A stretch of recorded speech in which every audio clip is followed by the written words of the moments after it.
All right, we're going to turn now to the COVID pandemic. There's big news about the Johnson & Johnson vaccine. Studies on recipients of the J&J shot found that booster doses generated a rapid and robust spike in antibodies. We get more on that from CBS's Mark Strassmann. As early as next month, boosters could go in the arms of Johnson & Johnson's 14 million vaccine recipients. Booster protection surged in a J&J clinical trial. Antibodies against the virus jumped 9 times higher with a second shot. Federal approval still required. Immunocompromised recipients likely would get first priority. Today's announcement does provide some reassurance. A booster dose in people who initially got J&J vaccine is good news.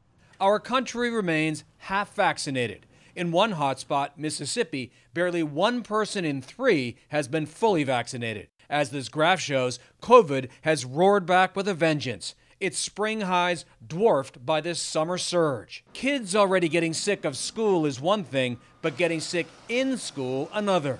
Statewide, almost 12,000 students have tested positive, 5,700 last week alone.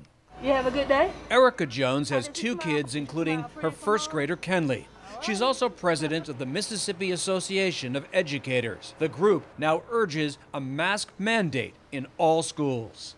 We've roughly been in school less than 3 weeks, and we've already had to send 30,000 students out to be quarantined.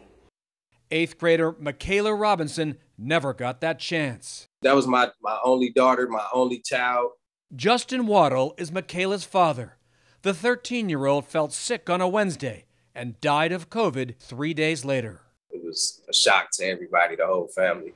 An outbreak has now closed Michaela's entire school district for 2 weeks. Too few families have reliable internet to hold virtual classes. COVID has overwhelmed Mississippi's hospitals. St. Dominic's here in Jackson set up this screening tent, and in the next couple of days, they're going to use it to screen and potentially test patients for the virus. Norah? Mark Strassmann, thank you so much.